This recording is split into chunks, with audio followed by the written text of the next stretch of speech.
A very good evening, all of you all. Here's a warm welcome to everyone present today for the final remarks of 16 Days of Activism Against Gender-Based Violence webinar series organized by International Youth Alliance for Peace. Happy to have moderated the final session of the thread, and I'm Hasanki from the other end. Let me have few minutes to tell you a little bit about this global campaign before we start the session today. 16 Days of Activism Global Campaign runs annually from 25th of November, the International Day of Elimination of Violence Against Women, to 10th of December, which is the International Human Rights Day. This reminds everyone of the urgent need for a world free from violence against women, the gender-based violence against women and girls. So, this webinar series organized by IYAP is to denote the global campaign and to make the community aware of the urgent need of action against gender-based violence in Sri Lanka. Even though the global campaign ends of 10th of December, we had remaining two sessions. Therefore, we had one session yesterday and we are at the culmination today. And we had 15 sessions, and with today's session it's 16, and we had 15 different speakers joining from Sri Lanka and abroad, make this session to remarkably successful in our end. So wondering why 15 speakers? The reason is today's guest speaker, Ms. Puaneshwari, joined with us in earlier session as well. So this is her second time joining with us in the webinar. So 16 days and 15 moderators were joining with us throughout the session. And as we conclude our webinar today, I have some special announcements to give you about the certification process of our audience as well. Therefore, I invite everybody to stay until the end of the session so you can get the information from me. So took a little more time today for all information, and let me welcome the guest speaker for today's session. So here's a special welcome to our esteemed guest speaker, Ms. Puaneshwari Ponnaiya, a seasoned development professional with nearly 20 years of experience in gender analysis, program delivery, and project management in Sri Lanka, with a master's degree in development studies, specializing in gender and development from the University of Melbourne, and her current role as a technical advisor for gender equality and social inclusion at the World University Service of Canada. Ms. Purneshwari brings unparalleled insights to today's session without any doubt. So before opening the floor for Ms. Purneshwari, having a minute to welcome both Zoom and YouTube audience today here with us. We are very happy to have you here today at the end of the 16 days of gender-based violence webinar series, the last day. Even, thank you so much for your participation. And let me brief you through what plans for today. So first, we will begin with the presentation by Ms. Purneshwari, and we'll hear from her critical insights and experiences related to this theme that she has today. And I will be doing the special announcements as I mentioned earlier. So stay excited for that as well. And then we will moving to the Q&A session. So you will get the opportunity to raise your questions or giving any comment that you have to give. And at that moment, we'll be stop live streaming in YouTube. And then after that, we'll be closing the session with some thank yous and taking a photo. So today's topic we are going to discuss is the breaking silence, building empathy for the survivors. So thank you for the patience, Ms. Purneshwari. Now the mic is yours. Let me share the presentation. Give me a minute.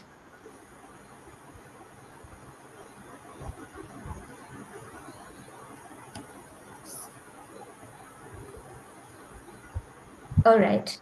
I hope my screen is visible. Ma'am, can you see my screen? Yes, I can see the thing, but can you put it this presentation mode? Yes, sure. I'll put. Yeah. Thank you very much for Hasanki for the introduction, and good evening, everyone. Good morning to someone. I'm not sure whether others from the other side of the world is joining. Anyway, thank you very much for coming and listening to this last session of the 16 days of activism organized by IYP. So today we are going to see building empathy for survivors of GBB and breaking the silence. So this is mainly to understand the empathy for supporting survivors. Can you move to this? Yeah. So as you all know, because this series of webinars already speaking about what is violence against women and girls, I want to touch a little bit because it is very relevant to the topic we are discussing today. So, understanding the issues, understanding what is violence against women and girls. There are many root causes. You already aware about those things, and one of the most important root causes is unequal power relations between men and women. So, whoever have more powerful violating the other person's rights. So if you put the intersectionality in our last section, it also like, we shouldn't look at the binary of gender, men and women, but there are other factors also uh, contributing to the violence against women and girls. And the second one is the patriarchal culture. So male dominated, this is most prevalent in most of the Asian countries. However, it is also prevalent in other countries, and that will contribute to the inequality of between men and women. And also there are social and cultural gender norm, accepted social and cultural gender norms that are very crucial in terms of causing violence against women and girls. uh, this subject, violence against women and girls, is uh, not an issue to particular country or particular context, but it is throughout the world. So, and existing everywhere, whether it is urban or rural, wherever it is. So, I put some of the statistics related to Sri Lankan context, because we see this information, then we can realize that how um, critical this issue is, like, you know. So you can go through this, and I don't need to discuss more on these things. These are some of the supportive evidence-based information that will give you a overview of how violence against women and girls is prevalent in our country context as well. So these are recent statistical data, and also like some of specific sectors like garment sector or apparel industry, where women experience more sexual and gender-based violence. It is 80% of women, they faced the workplace harassment. So next slide, please. And this shows the different forms of violence. So as a result of violence, it can be physical, so you can see externally. It can be sexual violence, as well as uh, emotional and verbal abuse. This will affect mental health of a person affected, and also the some sort of traumatic and psychosocial problems. The other one is economic forms of violence. This is mainly the financial control, who is earning more, who has control of money, who has decision making. So those factors are contributing to the economic forms of violence. So next, please. So let's see today's topic, breaking the silence. So why we need to break the silence? Because silence is not the form of, like, in most of the context, people keep silence.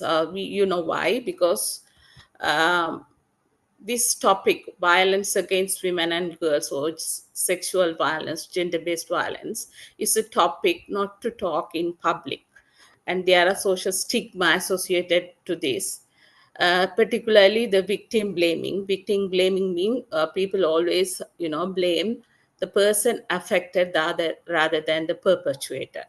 So because of the certain behavior or the way they were dressed, the way they were spoke to that person, those are the causes for this gender-based violence.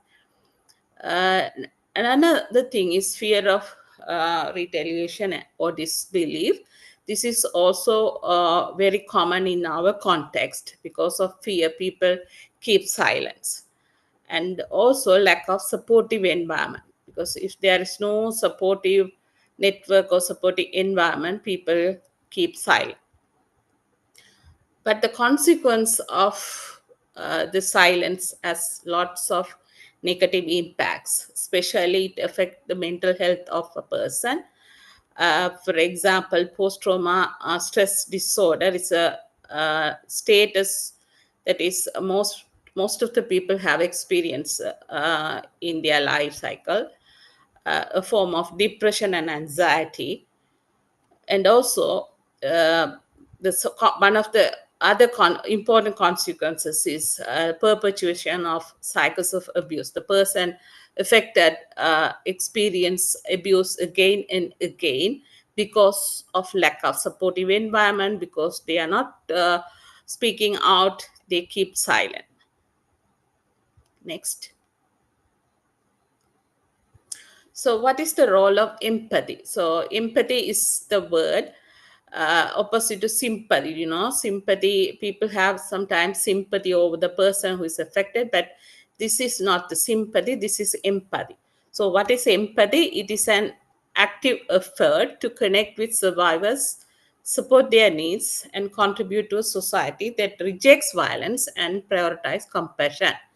So when we are talking about empathy, so the ability to understand and share the feelings of another. So it means we are putting ourselves into the affected person's position, and having compassionate support to the person affected. So the types of empathy has several forms, like cognitive empathy, that is, as I said earlier, understanding the survivor's perspective. So we put ourselves from the survivor's point of view and try to understand what is the real issue. Emotional empathy is like feeling compassion and concern about the person affected. So we had in the emotional empathy, we try to support the person affected, try to understand their feelings, and we have a more concern about the person affected and the society. Compassionate empathy is like not really talking about anything, but rather taking an action to support the person affected or support the survivors. How empathy transfer, if you look at when we have empathy, it reduces stigma, because then people have like confidence in terms of talking about the issues more often, and we encourage the survivors to seek help, because unless if they are not seeking help, they are like again they experience violence. It's a cycle of violence.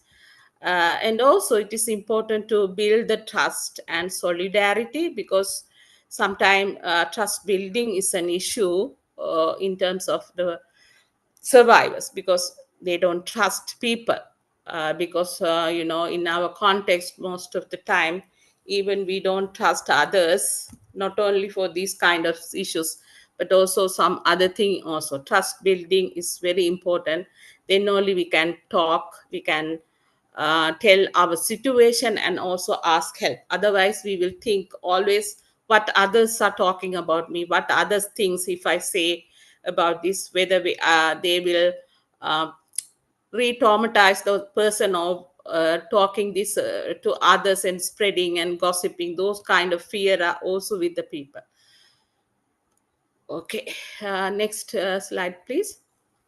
So let's look at why we need to have empathy towards survivors. So why it is important to have empathy?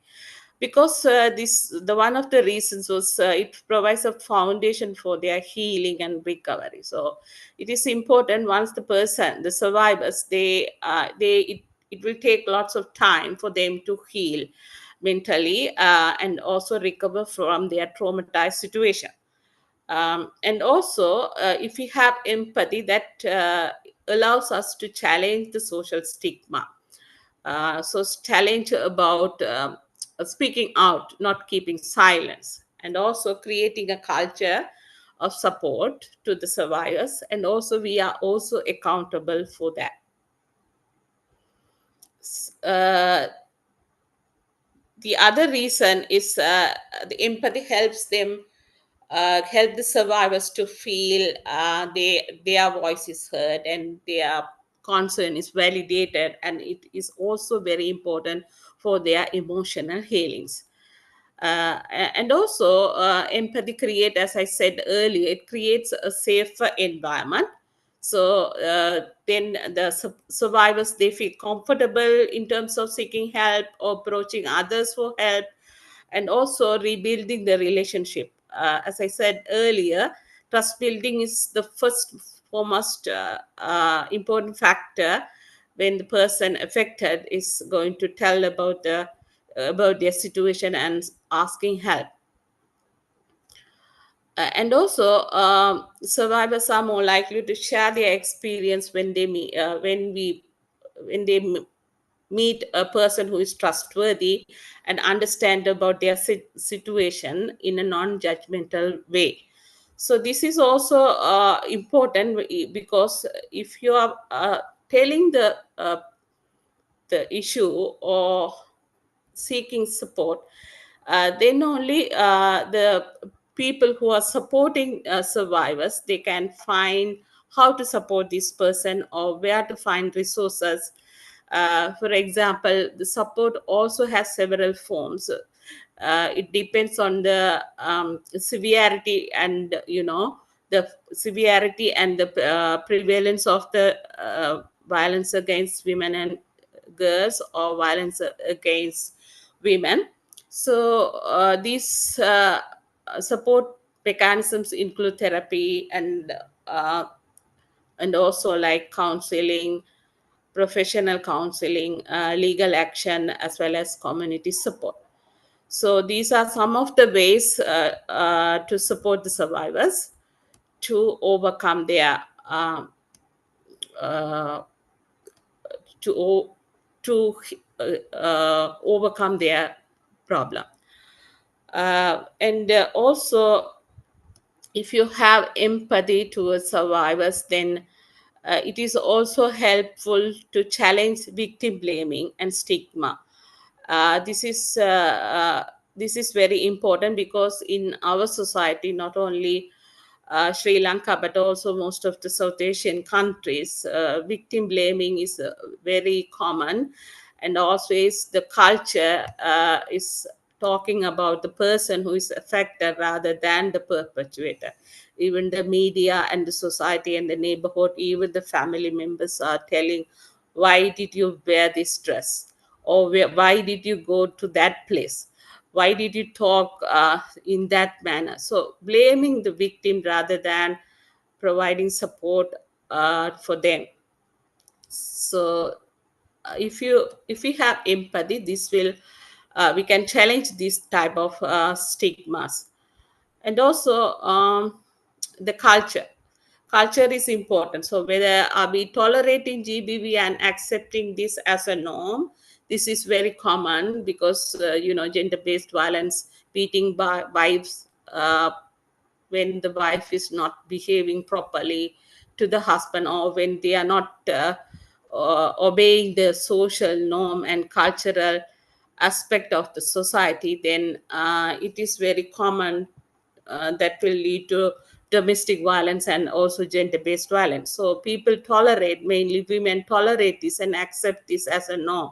So I am deserved for that because I didn't do this to my husband, or I didn't do this to my partner. So GBV is mostly accepted norms in certain culture and certain society. So if that culture is such, then it is very, very difficult to support the survivors. So we had to create a culture where GBV is not tolerated, because there is zero tolerance.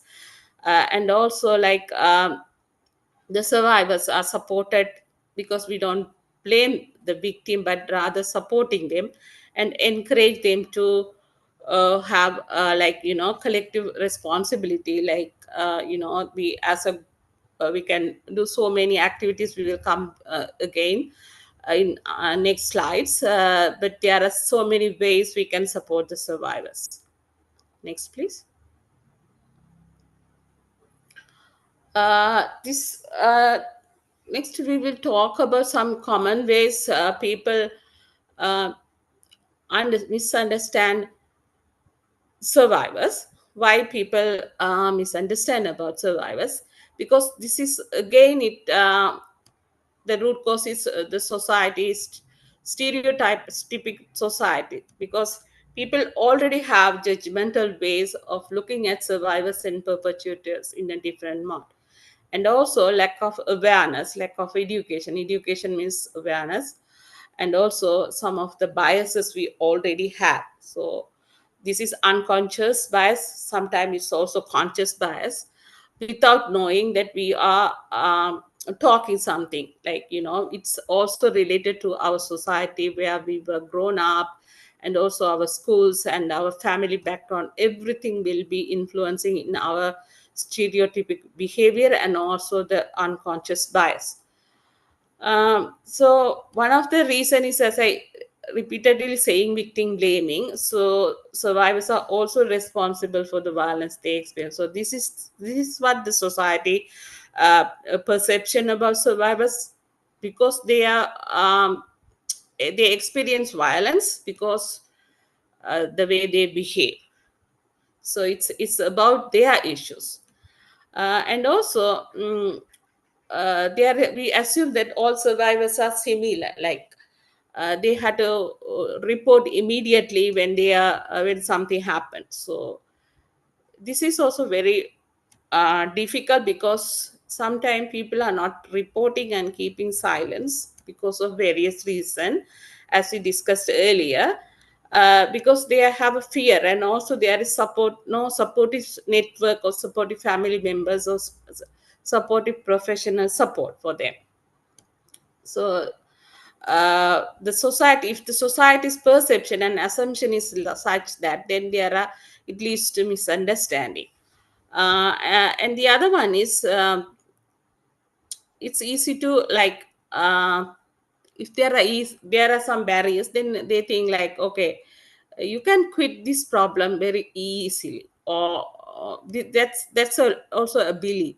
But for the person affected, it is very, very difficult, because there are so many barriers for them to leave the situation. For example, a sexual violence happening in a household, or a child is abused. But as a child, even though it's a how to quit from that particular context matters, because if there is no support service, where will the child go, you know and also, if a woman is subjecting gender-based violence or domestic violence from her husband, then she can immediately leave the family. There are so many other barriers for her in order to lead the family. So whether she's in financial independence is one of the factors. Whether she can go and she can live alone, and also going and leaving the house where she has to go. So whether there are supporters for her, and also about the family unit, what about their children. So there are so many other factors they need to consider. Leaving the problem is not an easy to everyone. And the other type of misunderstanding is, they think like, okay, it's if a person is affected, healing is very quickly they can heal. That's also another myth, because it depends on the person, how it's a trauma, it's a shock for the person. So it will take time for that person to uh, heal physically and mentally. Sometimes physical healing is quick, but mental healing takes more time. um, and the other one is, this is very very common in the context of Sri Lanka, questioning survivors. So there are so many people, even when you report to the incident, the layer and the system in place in the Sri Lankan context, it will give further traumatic, um further it will further traumatize the person, because they are asking the same question and again by different people. So this discourage the person to report in terms of, in terms of their negative impact, and also like coming forward to report to the system, because they don't have trust about the system, and also they don't want to uh, re-traumatize about them. So this is also one of the biggest issue in Sri Lanka in terms of survival support, because none of the existing system are professional, and also people who are working in the system are also not very professional. And the other thing is, fear of judgment, that's already discussed. Like people have, always have fear about others, what they others think about them, and they don't have trust in the people that they believe. um, uh, and the other important factor is, like, survivors, we don't tell them, okay, this person is affected, and they survived, but so this is their fate. But they also have potential, they can rebuild, they can heal in their life, and also they are thrive and back to a very successful life. So that is also possible. So we shouldn't have a judgmental view with all the people. That is also important. So all those things, in order to understand, education is very very important. Education, awareness, and also education not only to the community, but also for all the stakeholders who are involved in this process, towards not the sympathy towards the person and the survivors, rather than empathy. Next, please. Okay, let's see what can we do. So all we had to do is creating a supportive environment for the survivors. So there are various ways we can do this. We can do it alone. It's a collective action, and also creating a systemic change, because our existing system, are very very not very gender sensitive, and also it's very victimized station of the survivors. So we need to change the system, and also compassion towards the person. Listen without judgment is one way, because a lot of the people, they don't have patience in terms of listening the story of affected person. And also providing emotional support. So most of the time they need emotional support, and a safer space mean, not only the physical space, but also the confidentiality of their information. When they are sharing this information, the person listening must be very professional in terms of how to keep the information confidential, and also lead the survivors to access to the support services available, especially the professional support services, public education and awareness program. That is very important because some people, they don't like this subject. They don't like to talk about this subject in public. They think it is only this is only for certain people to talk about, not it's a like a everyone issue, but it is everyone's issue. And also advocacy is very important, so especially about advocating for the survivors in terms of policies, and also like community network, how to support them rather than treating them as a different people, a group of people, but integration and resilience with the community. And they also have autonomy, so we had to respect their autonomy, and most of the time we need to have patience. Next slide, please. There are some, these are some of the ways we can do. So, as I mentioned earlier, it's all about collective action and collaborative work and responsibility. So, together we can do something to stop the violence against women and children. And also, like, it's a zero tolerance policy. You can't be bystander, but voice about for those people affected. uh, and the change is possible, always possible, but we have to take a small step one at a time, so it will lead to a sustainable change. Next. Okay. How to reduce the stigma. This is also I discussed in some of the my previous slides. This is also a multifaceted approach is needed in order to address the stigma, especially about societal attitude and behavior towards the survivors. So the negative perception, and the society, how they looking at the people who are affected, and who are the survivors of gender-based violence, and they also label them. So these need to be addressed. And the stereotypical behavior, as I mentioned earlier, like how to look at the survivors, and also like re-victimization of them, blaming them for their this is because the problem is with them, like that they were labeling those people and they are blaming them. So those stereotypical behavior need to be changed and addressed, and creating a culture that have more support and conducive toward the survivors.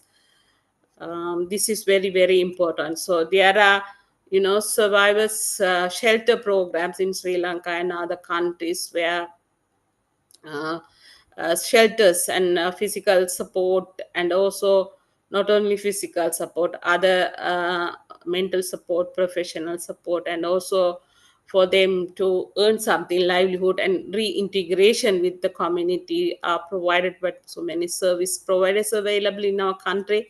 So creating awareness, and also keep the people informed about these services are available in the country is another way of supporting these people.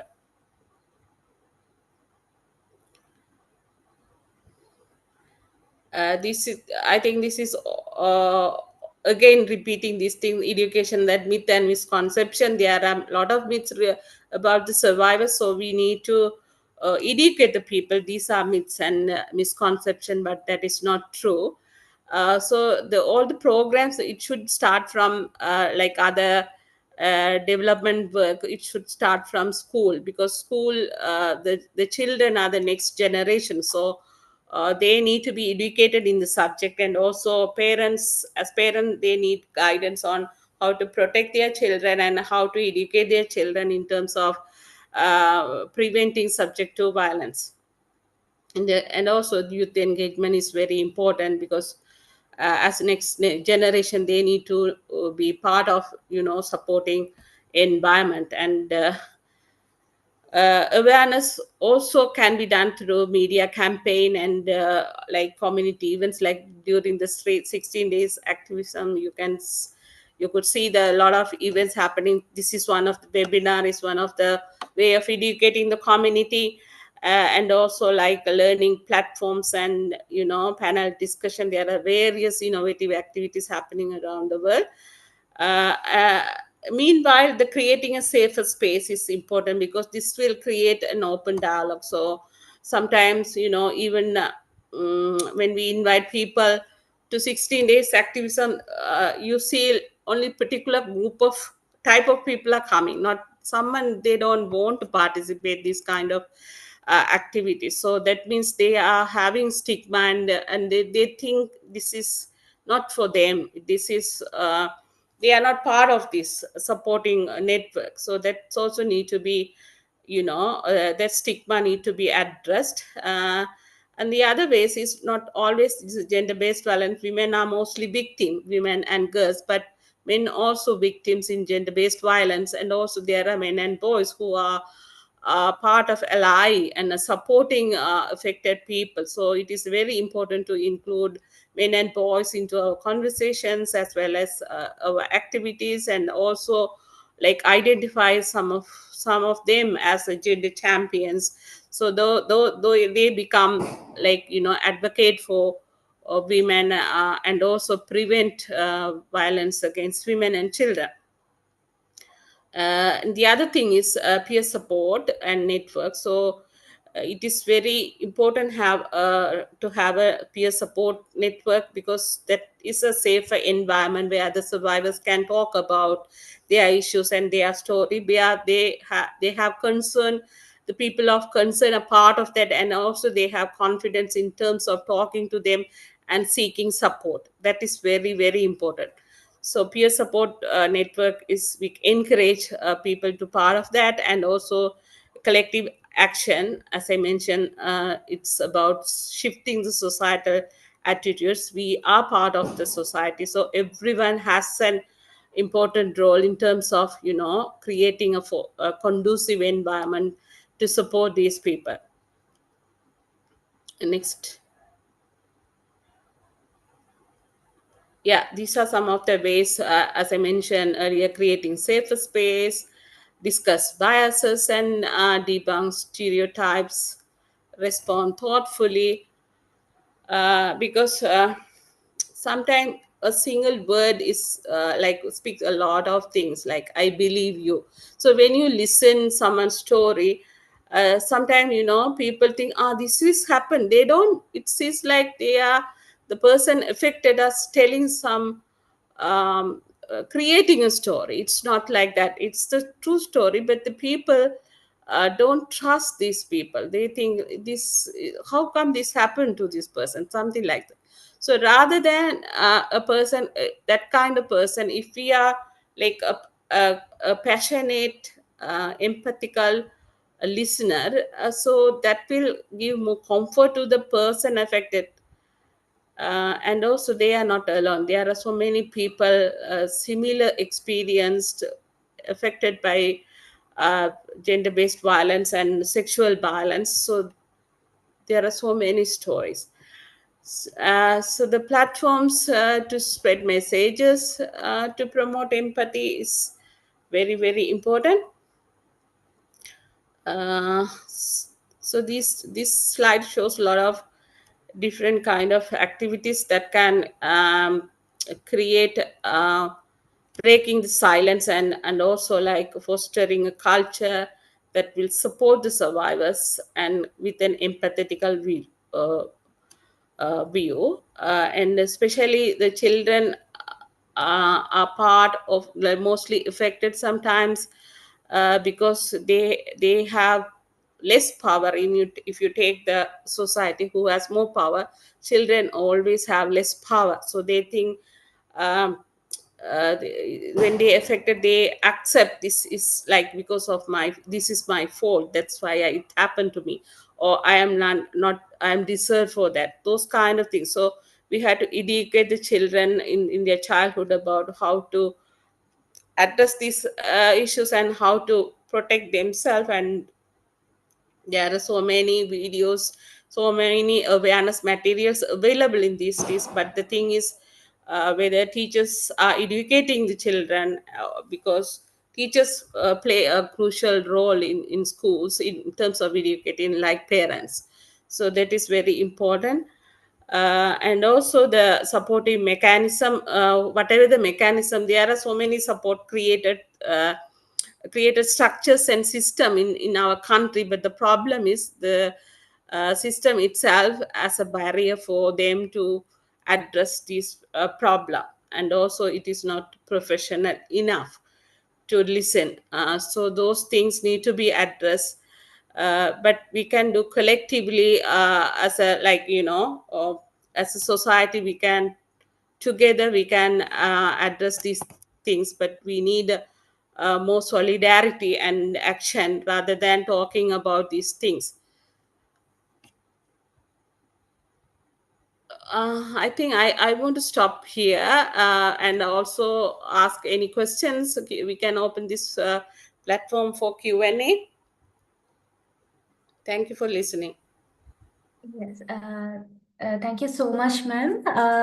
So I got one concern. Now we talk about the next generation, and how can we see the upbringing of a child, or let's say a boy, because what you talk about patriarchy also when we begin the slides. So how can we see the upbringing of the next generation when they are little, from the family onwards? How can we see it? How can we guide them through it?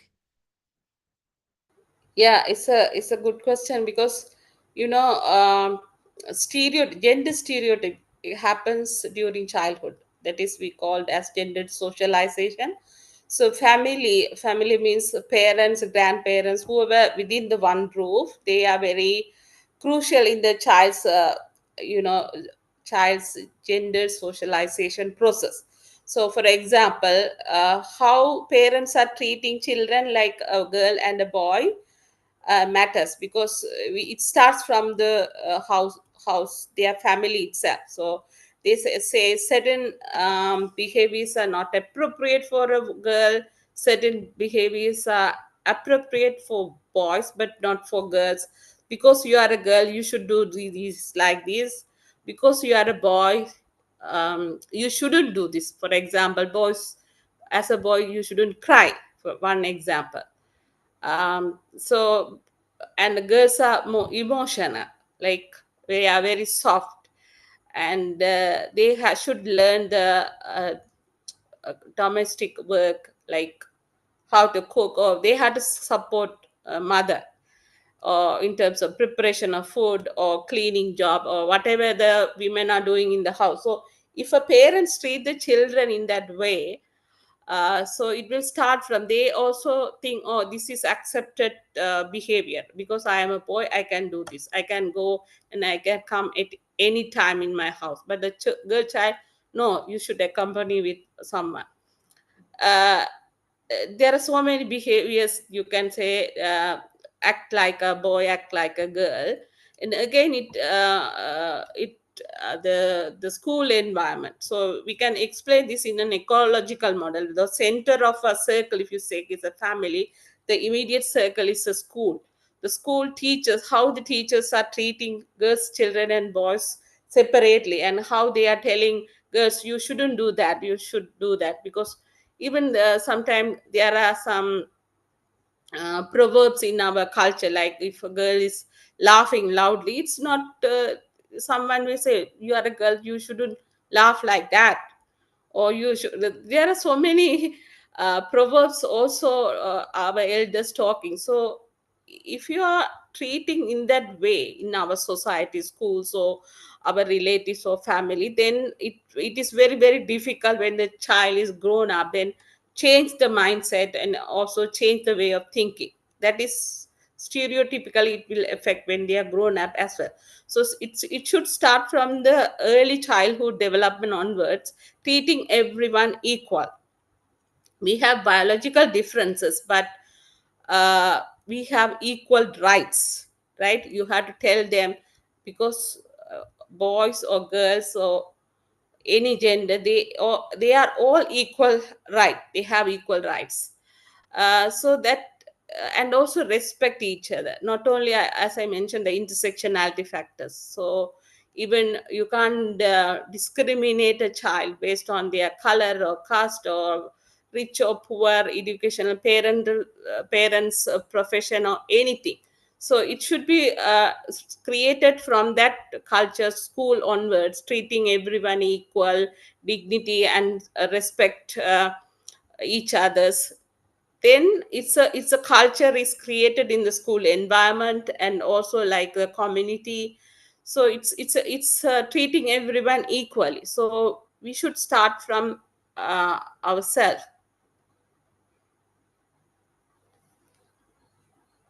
Yes, ma'am. Thank you so much. It was really, I mean, like it's immense support for us that how you share your expertise with us and how we can change ourselves from even the brick level of our life from family. So thank you so much, ma'am. And before moving on to the Q&A session, let me do the announcements first and then I can open the floor. Yeah. So as I mentioned earlier, there are few announcements from my side to do, and before we stop YouTube live share as well. So since this is the 16 Days of Activism Against Gender-Based Violence webinar series, we have discussed 16 different topics with 15 different speakers from Sri Lanka and even abroad.